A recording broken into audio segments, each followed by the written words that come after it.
प्रयाग की जितनी भी रेलवे क्रॉसिंग थी वो सब फ्लाईओवर से रेलवे क्रॉसिंग मुक्त हो रही है। सारे जगह फ्लाईओवर्स बन गए हैं, कुछ जगह बन भी रहे हैं। जसरा में भी काम प्रारंभ हुआ है, आप जानते ही हैं।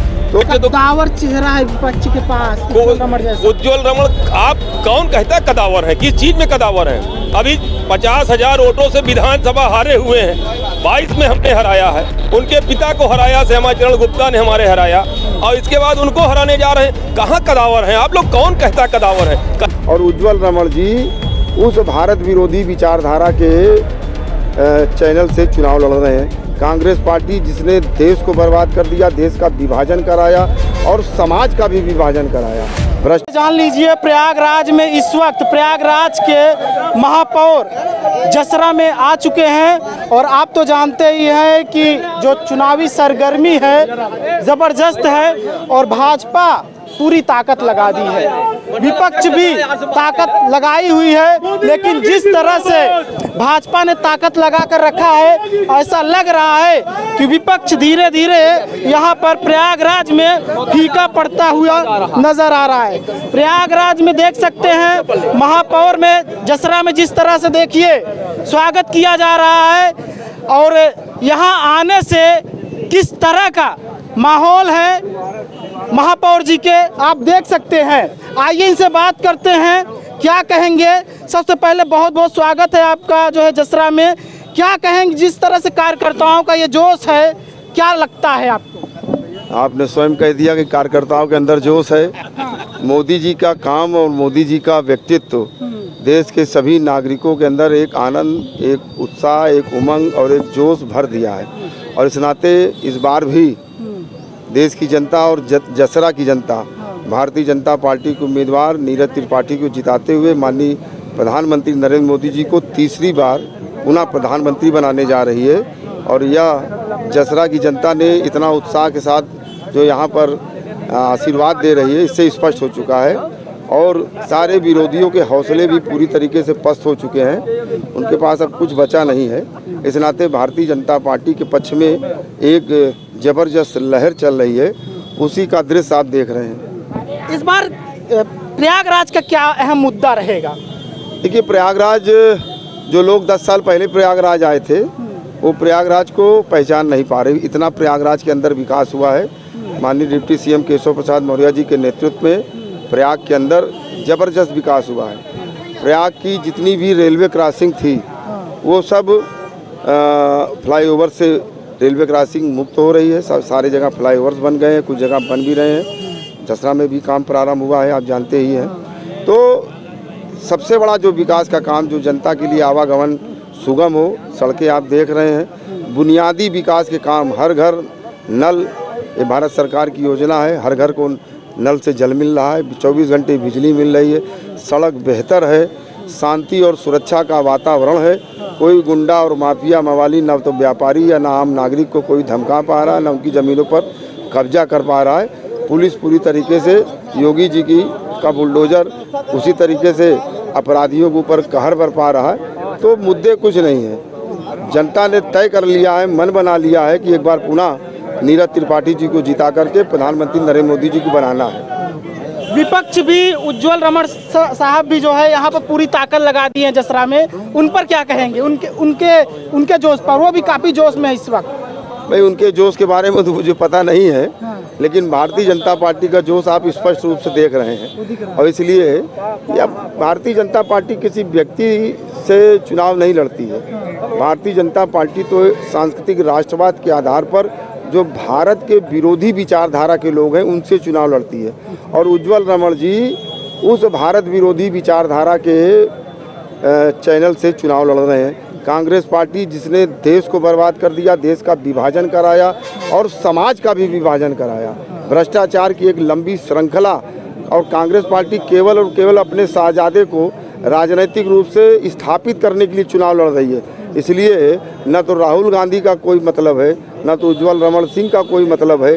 केवल और केवल जनता के मन में कमल का फूल है और कमल का फूल प्रचंड बहुमत से विजयी होगा। देख सकते हैं दर्शकों, महापौर जी ने साफ बोल दिया है कि उज्ज्वल रमण साहब जिस पार्टी से लड़ रहे हैं उस पर भी आरोप लगा रहे हैं, और आप तो जानते ही हैं कि थोड़ा मोदी मैजिक भी चलता है, और उस मोदी मैजिक के आगे क्या विपक्ष टिक पाएगा। और इस वक्त आप देख सकते हैं कि महापौर हैं, ये जब जसरा में आए हैं तो इस तरह का कार्यकर्ताओं में उत्साह है, तो साफ साफ देख सकते हैं आप। क्या नाम है आपका? रामानंद त्रिपाठी, लोकसभा प्रभारी, शिक्षण संस्थान प्रकोष्ठ, प्रयागराज। क्या लगता है इस बार क्या जो है प्रयागराज में माहौल किस तरह का दिख रहा है? माहौल सब साफ है, जीत हमारी सुनिश्चित है। अच्छा। हाँ, कितने वोटों से जीतेंगे?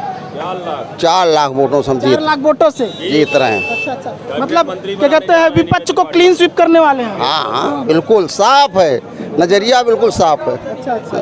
देख सकते हैं दर्शकों, ये है कार्यकर्ता भाजपा के, इनका कहना यह है कि यहाँ से साफ है, विपक्ष साफ हो जाएगा। लेकिन दूसरी ओर जो है विपक्ष के लोग भी जसरा में नजरें गड़ाए हुए हैं, आते हैं तो जसरा को एक अलग नज़रिए से देख रहे हैं, यहाँ पर एक अलग पॉइंट बनाने की कोशिश कर रहे हैं। तो क्या नाम है आपका? राजन शुक्ला। क्या लगता है, क्या जो है विपक्ष सच में क्लीन स्वीप हो जाएगा? विपक्ष है ही कहाँ, हम तो कोई विपक्ष हमारे आगे है ही नहीं। सब तरफ तो केवल मोदी योगी के सिवा कुछ है ही नहीं। विपक्ष तो कदावर चेहरा है विपक्ष के पास, उज्ज्वल रमण। आप कौन कहता है कदावर है? किस चीज में कदावर है?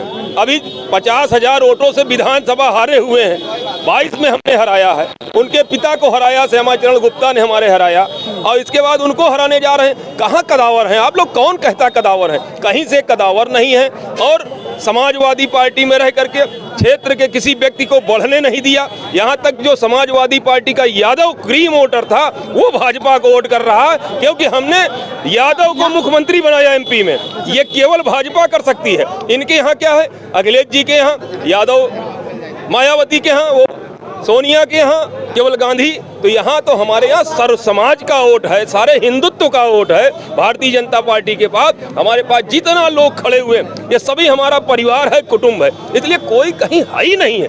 हम तो मुसलमानों का भी आह्वान करें, वो भी मेरे साथ में है, भारत माता की संतान बनो। मुसलमान आपको क्यों वोट करें? हम मुसलमान की महिलाएं हमें वोट कर रही हैं, सारी महिलाएं, उनका हमने 3 तलाक समाप्त किया, उन्हें आज़ादी दी है, इसलिए सब वोट कर रहे हैं। यहाँ कोई है ही नहीं विपक्ष। 4 लाख वोटों से नीरज त्रिपाठी जीतकर पंडित केसरी नाथ त्रिपाठी को श्रद्धांजलि अर्पित करने जा रहा प्रयागराज। और जोशी जी के सपने जो रुके हुए थे, उन सपनों को साकार करने के लिए भारतीय जनता पार्टी जिंदाबाद है। और ये कल तक समाजवादी पार्टी में सवार थे, आज कांग्रेस में चले आए। इनका जब जो दल बदलू है, इनका तो कोई मतलब अस्तित्व ही नहीं है, अवसरवादी। तो इसे जनता उबी हुई है। कोई टिकट नहीं ले रहा था, ये गए टिकट ले लिए और टिकट लड़ रहे हैं। चुनना लड़ना तो ठीक है, अच्छी बात है, लड़ना चाहिए। बाकी लोकतांत्रिक व्यवस्था में लड़ने का सबको अधिकार है। कहीं किसी तरीके के कहीं टक्कर में है ही नहीं, समाप्त हो गई। कांग्रेस का कोई वजूद नहीं है, जिस पार्टी में चले गए उसमें कोई वजूद नहीं, और इनके साथ कोई जनता नहीं है। अब थोड़ा क्षेत्रीय होने की वजह से भले आते हैं तो जनता दिखती है, जनता दिखती होगी। कुछ लोग ऐसे भी है ना कि दिखेंगे उनके साथ हैं, हमारे साथ। देख सकते हैं भाजपाइयों का सीधा कहना यह है कि विपक्ष के साथ जो जनता रहती है हकीकत में सिर्फ उनके साथ रहती है, सपोर्ट नहीं कर रही है। वोट नहीं करती, वोट कहीं नहीं कर रही। वो कहीं भाई देखिए, क्षेत्रीय गंदी राजनीति की वजह से, क्षेत्र में गंदी राजनीति की वजह से कुछ लोग उनके साथ मजबूरी में चलते हैं। उन्होंने हमेशा 2 लोगों को लड़ाया, एक को जेल भेजा। मजबूरी में चलते हैं, मजबूरी होती है। 2 को लड़ाया, एक को जेल भेजा, एक को ऊपर भेजा और राज किया। ऐसी राज नहीं चाहिए। नीरज त्रिपाठी ऐसा नहीं करेंगे। नीरज त्रिपाठी वकील हैं, वकीलों ने संकल्प ले रखा है। सभी लोग पढ़े लिखे व्यक्ति हैं, पंडित केसरी नाथ त्रिपाठी के सुपुत्र हैं। अगर वो चाहते तो पता नहीं कब उन्हें सांसद विधायक बना देते, पर परिवारवाद भाजपा में नहीं चलता। आज जब पंडित जी नहीं है, तब उनके पुत्र को, साफ सुथरी छवि के व्यक्ति को भाजपा ने प्रत्याशी बनाया है, जिन्हें एक एक हिंदू का एक एक वोट, सारी जातियों का, जातियां है ही नहीं है, सारे हिंदुओं का खून लाल है। और आज भारत माता की संतान बनकर एक एक व्यक्ति लड़ रहा है ये चुनाव। योगी मोदी, कमल के फूल का नीरज त्रिपाठी तो एक हमारे मुखौटा है केवल, तो इसलिए कोई टक्कर है ही नहीं कहीं। अभी तक कुछ जो व्यापारी वोटर थे वो भाजपा से कुछ नाराज चल रहे थे, क्या लगता है गणेश जी के आने से वो नाराजगी उनके अंदर दूर होगी? गणेश सब जाओ भूल गणेश जी के आने से, गणेश जी जैसा जमीनी कार्यकर्ता केवल भारतीय जनता पार्टी के अंदर ही काबिलियत है जिसने महापौर बना दिया, दूसरी पार्टी के अंदर ये क्षमता नहीं। गणेश जी को आप जानते हो कि जमीनी कार्यकर्ता को भाजपा ने महापौर बना दिया, तो एक ये व्यापारी महापौर के साथ जुड़ा हुआ है और उनकी बात को सब भूल जाएंगे। आज हमको 500 साल का कोड हमारा समाप्त हुआ, राम जन्मभूमि का मंदिर मिला, जो धारा 370 समाप्त हुई। तो इस तरीके बड़े काम हो रहे हैं, छोटी मोटी समस्याएं हैं व्यापारियों की, उन समस्याओं को भी हम हल करेंगे। इस चुनाव के बाद वो भी समस्या हल हो जाएगी, सारा व्यापारी वहाँ खुशहाल होगा। व्यापारी की बात करते हैं, दर्शकों देख सकते हैं आप, तो देख सकते हैं दर्शकों, आ जाइए। क्या नाम है आपका? मैं रणविजय सिंह एडरकुट हूँ, पार्षद हूँ भाजपा से। कहाँ से? हकीराबाद गजिया क्षेत्र से। क्या कहना चाहेंगे? यूपी में हर पापी गुंडों का घर संहार जरूरी है, तो रक्त बीज संहारने वाली ये सरकार जरूरी है। मातृभूमि की रक्षा की कंधों पर भार जरूरी है, हिंद है सोने की चिड़िया तो चौकीदार जरूरी है। जय जय श्री राम।